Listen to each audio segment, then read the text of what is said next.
مٹائے کوئی عزا کی نشانیاں، کیسے مٹائے کوئی عزا کی نشانیاں، حفظ تبرکات ہے زہرا کے ہاتھ میں۔ اچھا، صفا اور مروہ شعائر اللہ میں سے، اللہ نے کہا اس کی تعظیم کرو، دل کے تقوی کی علامت ہے۔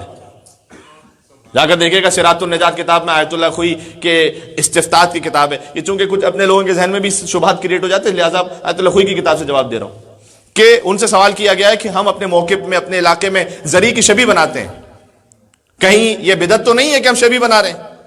ٹھیک ہے، عجیب جواب دیا انہوں نے۔ کتاب صراط النجا آیت اللہ خوئی جواب دیتے ہیں کہ نہ صرف یہ کہ بدعت نہیں ہے بلکہ احترام شاعر اللہ میں سے۔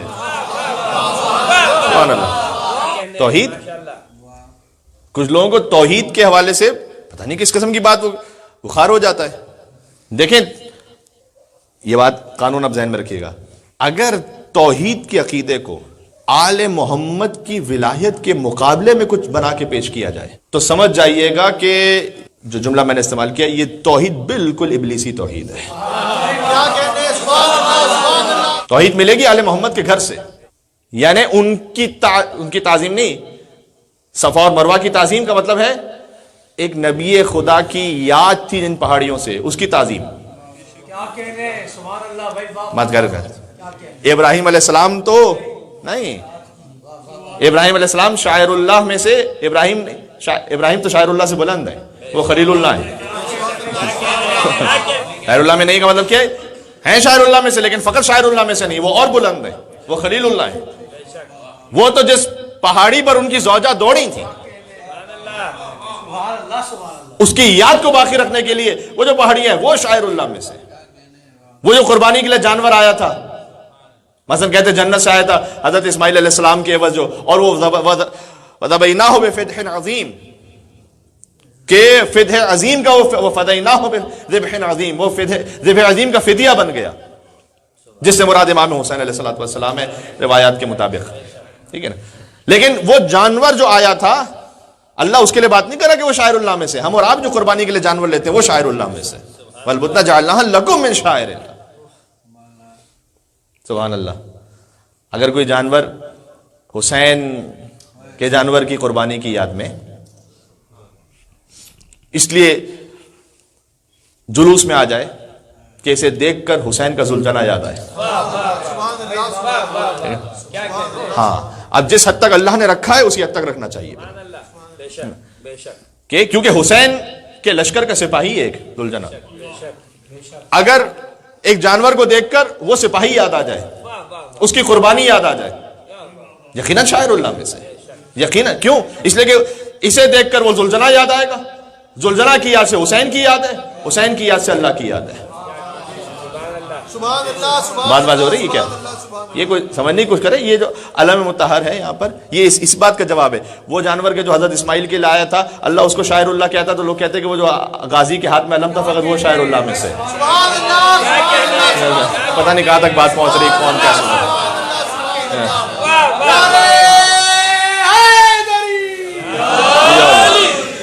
تو پھر ہر وہ شے کہ جو اس علم کی یاد دلا رہی اس کا احترام ہے، اس لیے کہ نسبت کا احترام ہے۔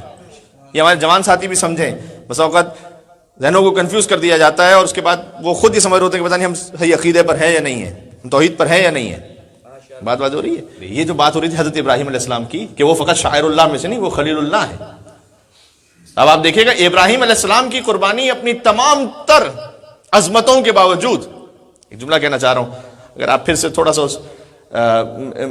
یعنی مجھے ساتھ دے سکیں اور مجھے بتا سکیں بات پہنچ رہی، ابراہیم علیہ السلام کی قربانی تمام تر عظمتوں کے باوجود بقائے توحید کی ضامن نہیں بنی ہے۔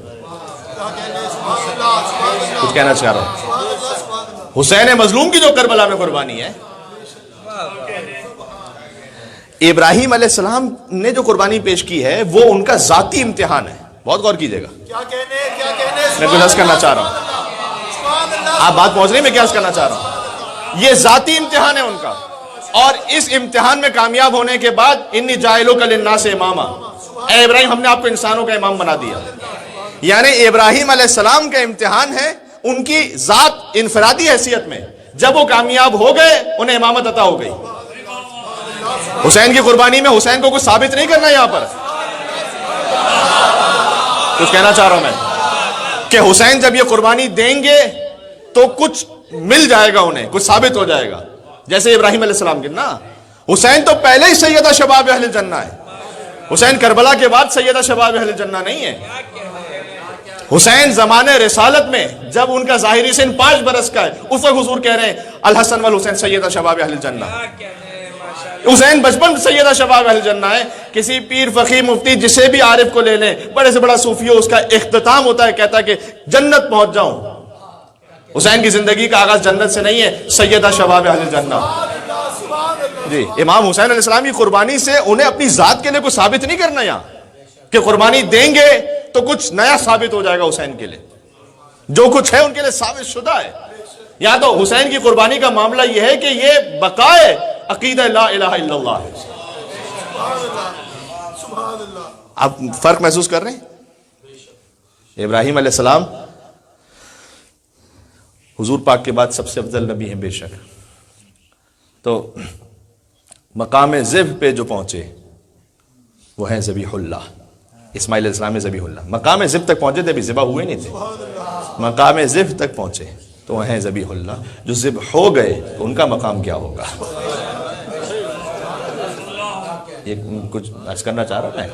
ٹھیک ہے، اس کا مطلب حسین ایک طرف امام حسین ان کی ہاں اور نہ پر، یعنی ان کی قربانی پر بہت کچھ قیامت تک کے لیے رکا ہوا ہے. یہ ہے حسین کی قربانی. جو ابراہیم علیہ السلام کی قربانی میں یہ مثال نہیں ہے. ٹھیک ہے، ایک طرف یزید لعین، اس کی طاقت، دولت کا نشہ، اقتدار کی حوث اور اسلام کو تحریف کر دینے کے لیے بنی امیہ کے منصوبے، وہ ایک طرف حسین سے کہہ رہے ہیں کہ بیعت نعوذ باللہ جھک جاؤ. لیکن حسین کے پاس کیا ہے؟ آدم کا علم، نوح کا عزم، ابراہیم کی خلت، موسیٰ کی ہیبت، عیسیٰ کا زہد و تقویٰ، محمد کا جمال، علی کا جلال، فاطمہ کی عصمت، قرآن کی عظمت. حسین سے کہہ رہی ہے کہ آپ انکار کر دیجئے. یہ ہے حسین کی قربانی. اس کا ویٹ یہ ہے، ایک ہاں اور نہ پر تمام انبیاء کی محنتیں رکی ہوئی ہیں. ہاں اس کے بعد اب جو امام حسین علیہ السلام اس قربانی کو پیش کریں تو کیا وہ شاعر اللہ میں سے نہیں ہے؟ شاعر اللہ میں سے نہیں ہے؟ وہ مقام کہ جہاں لاش علی اکبر حسین پہنچے، کیا اسے دیکھ کر خدا کے دین کی یاد نہیں آتی؟ تو کیا یہ شاعر اللہ میں سے نہیں ہے؟ وہ مقام جہاں ایک بوڑھے باپ نے 6 مہینے کے بچے کو ایسے گود میں لیا.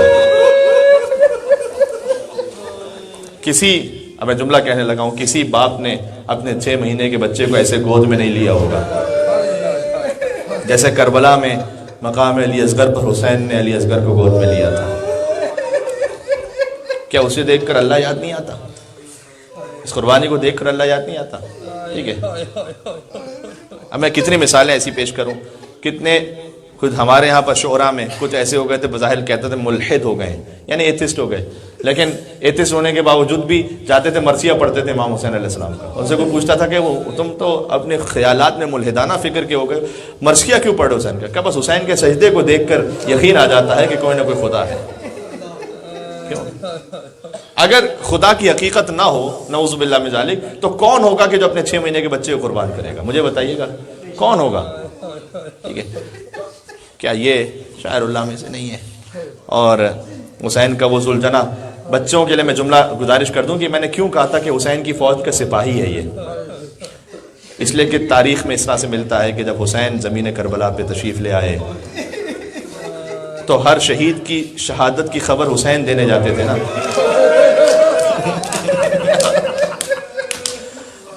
حسین آخر تھے، ان کے بعد کوئی نہ بچا تھا کہ جو حسین کی شہادت کی خبر لے کر حسین کے چھوٹے بچوں کے پاس جاتا.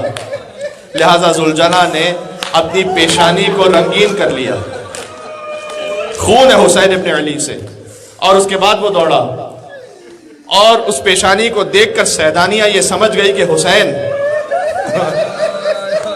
مجھے بتائیے گا کہ یہ حسین کے لشکر کا سپاہی ہے یا نہیں ہے؟ سلام ہمارا ان تمام شاعر اللہ پر